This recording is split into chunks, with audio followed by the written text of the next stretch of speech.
Olá, senhoras e senhores, sejam todos muito bem-vindos aqui no canal. Meu nome é Bruno. Hoje eu vou comentar nesse vídeo específico, sobre a Odontoprev. Então, se você tem interesse nessa empresa que recém lançou aí seus resultados, divulgou os seus resultados do quarto tri, tá, com uma headline expressiva. Tá? Antes da análise técnica, vamos lá comentar um pouquinho sobre o resultado. De maneira resumida, a Odontoprev entra em contato via RI, via e-mail, com uma headline bem expressiva, dizendo: a adição líquida de 121 mil vidas é recorde em 7 anos. Então, desde 2012, por ali, ela não conseguia adicionar tantos beneficiários aos seus planos odontológicos. 121 mil vidas é recorde. Receita massificada cresce 12%. Então, isso anima, tá? Quando a gente vai para o release aqui, vou trazer para vocês os principais destaques, tá certo? Para mim, o principal destaque fica sempre nas margens. Então, tudo ótimo, tudo lindo, os resultados dela. Ela mantém ótimos números qualitativos, indicadores qualitativos fundamentalistas. Tá? É lógico que existe um prêmio salgado para uma empresa tão redondinha dessa, tá? Mas eu sempre dou uma olhadinha quando fluxo de caixa, vamos dizer assim, ou até demonstração de resultado. No EBITDA ajustado é sempre importante, tá? Então, o delta do EBITDA ajustado de um ano para o outro teve um crescimento de 0,7. Então, é uma empresa bem madura, uma empresa que não tem, mesmo com aquela headline expressiva, a gente não tem aquele crescimento gigantesco de uma small cap, por exemplo. Já é uma empresa madura, talvez ali, comparado com outro setor, seria do tipo Ambev, já tem ali um mercado, não tem para onde crescer, vamos dizer assim, não tem aquele crescimento gigantesco de ano para ano, pelo menos não é a normalidade da empresa. Tá? Margem e EBITDA, que também é importante, sua margem operacional, tá? É muito importante também, tem uma queda de 2,8% anualizada de ano para ano. Tá certo? Se comparar o quarto tri, uma queda um pouquinho maior. Tá? Quarto tri de 2018 em relação ao quarto tri de 2019 tem uma quedinha. Então, esses números qualitativos eu sempre coloco em jogo, para sempre dar uma olhadinha, tá? É importante para mim, tá? No resultado líquido, no lucro líquido, a gente tem ali uma igualdade, uma igualdade. 2019 foi 284.763, 2018 284.793. Tá um pouquinho maior que 2018, mas zero de variação. Bom, dos resultados especificamente para o quarto tri, e é por isso eu acho que a empresa anda animada, porque ela sai de uma queda aqui do 2019, sai de uma queda constante, desde o primeiro tri, tá, para conseguir de novo a evolução do lucro líquido aqui, tá? Então ela cresce o seu lucro líquido no quarto tri, tá certo? Ela tem essa mesma volatilidade, também é vista em 2018 um ano um pouquinho mais consistente, tá certo? Aqui 2019 foi um ano mais volátil, onde o primeiro tri é muito bom, e aí ela volta a uma normalidade, uma média aqui, tá certo? Volta a essa média, com o terceiro tri sendo até abaixo de 2018, talvez por isso tenha puxado o anualizado um pouquinho mais abaixo, mas a gente vê que realmente o quarto tri sempre vem forte da empresa, A gente vê essa evolução nesse gráfico bem fácil de se identificar.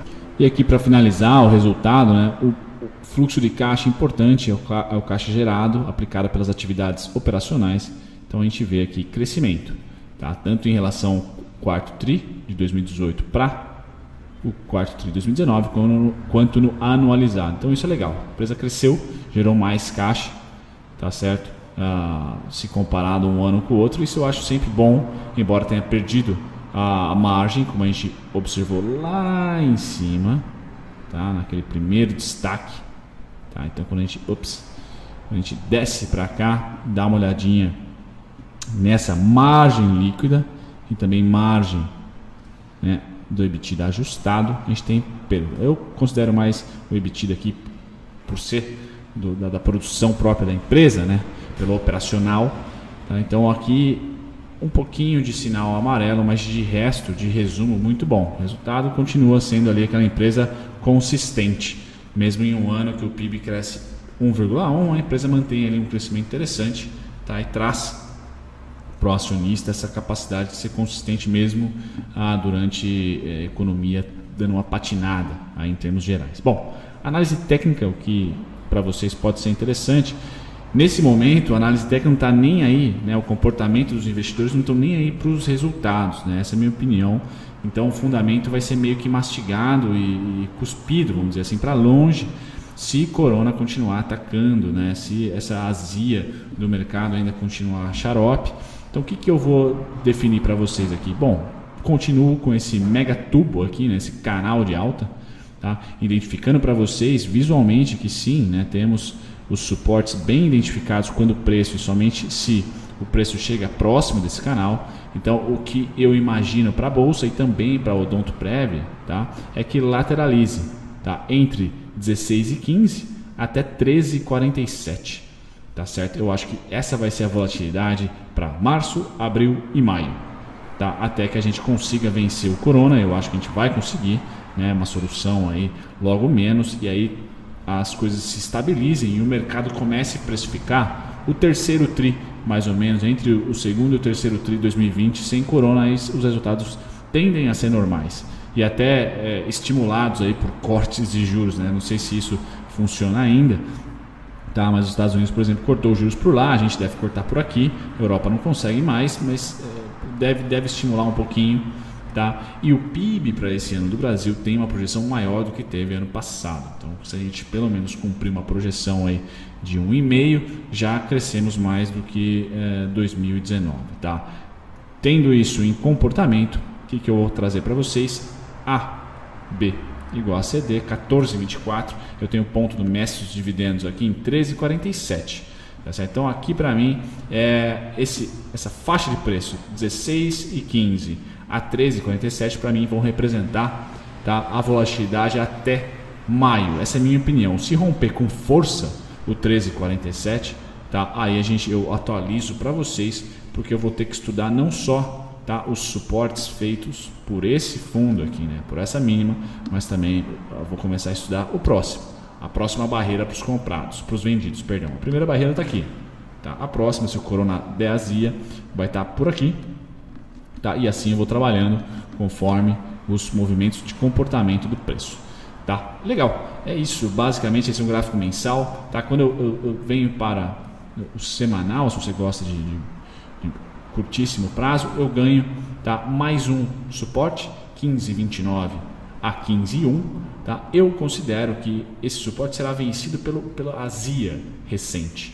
tá? Temos uma bela azia para tratar, né? Os movimentos de venda, eles basicamente têm no curto prazo, se você gosta de volatilidade, trade, né, 2,90, vamos colocar aí 2,50 a R$3, tá? Esse cara gerou um belo trade meu ano passado, aqui nos 14,60, tá?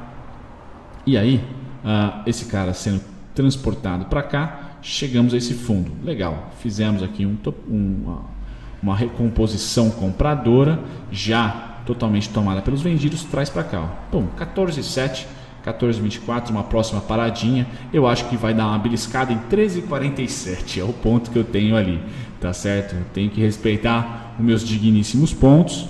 E aí, se eu estiver certo, né, eu devo ganhar a volatilidade para março, abril, maio, como eu falei, até junho, quem sabe, dependendo da extensão da crise. A volatilidade deve ficar entre 13,47, R$15 até no máximo 16,15. Tá? É essa volatilidade que eu espero. Eu sei que isso é chato de falar, mas estou sendo bem sincero com vocês. Não acho que a gente vai conseguir vencer essa faixa aqui de preço, tá? Tanto para a tendência de alta quanto para a tendência de baixa. Tendência de baixa, tendência de alta, tá? Isso além das bandas amarelas aí desse canal que vem desde 2011, né? Desde 2011 esse canalzinho já vem sendo respeitado, então quase 10 anos aí de volatilidade, vamos dizer assim, de fácil previsibilidade. Nossa senhora, vocês entenderam, né? Previsibilidade. Se fosse jornalista, tava frito. E se você ficou até o finalzinho desse vídeo, uma sugestão que eu tenho para falar para vocês, sempre faço aqui alguns merchans ou não, mas dessa vez não é bem um merchan, é mais uma dica de momento de mercado. Quando o mercado, se você é comprador, investidor, principalmente se você é trader, está se divertindo, vende e compra, né? Opera vendido ou comprado. Mas se você é mais investidor, invista em educação, né? Não precisa investir financeiramente, invista seu tempo em educação. Tá? Então invada aí a descrição desse vídeo, né? 99,9% dos conteúdos aqui são de graça, que estão na descrição. Então você vai lá para os e-books de opções, por exemplo, que você pode fazer hedge, pode ser interessante, estudar sobre contratos futuros, estudar sobre também ideias de como se identificar as melhores opções, as melhores ações, os melhores ativos, como se posicionar. Tem até e-book sobre o coronavírus, o que esperar do coronavírus, pós-melhor coronavírus. Tá? Então usem o educacional agora para também ir digerindo um pouco dessa emoção chata, ruim, né, de estar participando do mercado. Quando o mercado está em queda, se você é long only, né, se você só compra, tá certo? Então, essa é a dica que eu dou. Sempre consumir conteúdos educacionais durante esses períodos, porque isso vai dar um psicológico um pouco mais ameno na parte de medo, tá? Porque você vai ganhando conhecimento, vai ficando, né, um pouco mais protegido do emocional, e de repente você transforma uma crise em oportunidade já neste ano, tá certo? O que eu espero, uma conjuntura aqui já macro, né? Esse ano vai ser muito difícil para a Bolsa de Valores, tá? No quesito volatilidade única, né? Como foi 2019, compra. Tirando Cielo e sei lá, alguma outra ação, dá para contar nas mãos aí quantas ações sofreram, das ações que realmente são, das empresas que realmente são boas, o resto subiu. Esse ano aqui nós temos eleição norte-americana, temos eleições municipais polarizadíssimas, né?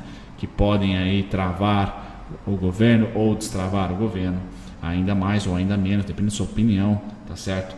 Temos o coronavírus, temos resultados, pelo menos o primeiro TRI 2020 já é impactado pelo corona, e o segundo TRI a gente depende da resolução ou não rápida dessa epidemia global. Então é um ano complicado. Somando a tudo isso, né, falando dos pontos negativos, né, ou voláteis, somando tudo isso, a gente tem também 3, 4 anos já de alta da economia financeira, tá? E de estagnação da economia real. Então, uma hora essa grana precisa ser aplicada, tá? Na economia real, porque senão daqui a pouco vai ter gente na rua, vai ter gente reclamando, vai ter greve. Não, é cíclico, o mercado financeiro é cíclico. Quando um lado está muito forte, o outro está muito baixo. Infelizmente a gente não encontrou ainda uma maneira dentro do capitalismo ou dentro do qualquer ismo que você tenha em mente, de se equilibrar por um tempo mais longínquo, tá? Essa disputa entre o que o dinheiro pode fazer e o que o dinheiro pode render, tá certo? Hoje a gente tem a melhor opção, ou melhor, a melhor solução que os bancos centrais têm feito é injetar dinheiro no mercado, dinheiro falso, né? Imprimir dinheiro, né? Que é o quantitative easing. Me parece que está no fim essa política, porque as coisas não estão dando certo. A concentração de renda aumenta, tá? Porque as pessoas não querem pôr para produção e nem para crescimento econômico produtivo, só por enquanto tem sido financeiro, tá? Então isso eu acho que deve chegar ao fim logo, não sei se esse ano ou se o próximo, tá? Então é importante consumir muitos conteúdos educacionais, saber que as coisas são cíclicas. Então, para você que tem planejamentos de resgate para daqui a um ano e meio, talvez você tenha probleminhas, porque o mercado tende a esfriar por várias conjunturas macroeconômicas, o que é favorável para o Brasil. E isso é uma questão Brasil, tá? Não é uma questão global. No Brasil, se as taxas de juros continuarem baixas, ou seja, hoje a gente tem aí a expectativa de mais uma baixa na taxa de juros, com certeza deixar dinheiro na poupança vai ser pior do que investir em qualquer lugar que tenha algo acima de 4%, porque a inflação vai começar a comer sua grana na poupança, tá? Você vai começar a perder dinheiro, na verdade, na poupança. E isso faz com que as pessoas vão para o mercado financeiro de rendimento fixo. Vai ser cada vez mais complicado vencer a inflação. Agora já os investimentos de renda variável vão começar a ser mais populares. Então aqui no Brasil há essa bolha, vamos dizer assim, uma bolha boa ou ruim, depende da sua opinião, né? Mas uma bolha dentro da economia de risco, de investimentos de risco, tá? Porque simplesmente as pessoas não têm muito conhecimento, mas também não têm onde pôr dinheiro. Então aquele lance assim, vamos tirar para pôr em título quando a bolsa está caindo, não é muito bacana não, tá certo? É melhor você ou abrir um negócio, tá? Ou simplesmente colocar essa grana em algum lugar de risco, porque senão você vai perder, seu dinheiro vai perder valor com a inflação, tá? Então a gente tem esse fenômeno, juros baixos dentro de uma economia que não cresce. Provavelmente as pessoas só vão ter uma opção, que é a renda variável. Então essa é a única conjuntura positiva. Eu falei, acho que 4 conjunturas que trazem volatilidade, sendo que pelo menos 2 delas é volatilidade negativa, né, que é o corona, tá certo? E essa fragilidade da economia real, tá? Mostrar aí que a gente deve estar no fim do ciclo de quantitative easing. Isso deve trazer um gelo nos estímulos, tá? Várias economias já não tem como negativar ou abaixar os juros, já abaixaram, tá? Então isso acaba tirando um pouco do estímulo que aconteceu durante a década toda, depois de 2008. Então essas são as negativas. A positiva aqui no Brasil, tá? É o fato de que a gente não tem mais aonde pôr dinheiro. Nós que participamos pouquinho, né? Poucas pessoas participam do mercado financeiro, né? Não chega nem a 1%, eu acho. Não tem onde pôr o dinheiro, a não ser na própria bolsa. E lembrando que os grandes, poderosos participam sim do mercado financeiro. Então eles que importam para manter a bolsa alta ou baixa. E eles estão, por enquanto, com a única opção bolsa, com a única opção renda variável, tá? Então eu queria trazer isso para vocês, para também colocar aqui a minha opinião fora dos gráficos, minha opinião como cidadão e, sei lá, como pseudo-economista, é dizer que o cenário para o médio prazo, vamos supor assim, 2 anos, não é muito favorável, tá, para o mercado financeiro, a não ser que a gente tenha uma solução aí global, no caso, para mais estímulos, tá? Mais estímulos para essa economia que está cheio de dinheiro no mundo, tá? Esse dinheiro falso ou dinheiro real, chame como quiser, mas não se cresce a produtividade, tá? Então esse é um problema, uma incógnita que tem muita gente querendo resolver, tá? Dos dois antros, tá? Dos dois lados políticos, tá? Não é só um lado, não, são os dois lados que estão tentando resolver essa falta de crescimento produtivo, né? Haja vista que nós temos aí a economia financeira bombando há uma década. Então me parece que teremos aí lateralidade pelo menos para daqui 2 anos. Então se você pretende resgatar, pretende lucrar, ficar rico com a bolsa nos próximos anos, não vai ser tão fácil, tá? Porque a gente está na espera de algo que não aconteceu ainda. A gente precisa de uma solução nova. Tá? Essa solução nova sempre vem depois de uma crise, nunca vem antes. Então provavelmente deve vir uma crisezinha aí, xarope, tá? E a gente tem que ficar esperto. Esse ano aqui temos ainda a eleição americana, como eu falei, pode ser que venha mais estímulos para ganhar a eleição, tem visão política no meio, não é só economia, tá? Mas pensando aí para 2, 3 anos, talvez a gente encare uma nova solução que é sempre sucedida, né, de uma crise. Primeiro a crise, depois a solução. Beleza, galera? Fico por aqui. Tchau, tchau.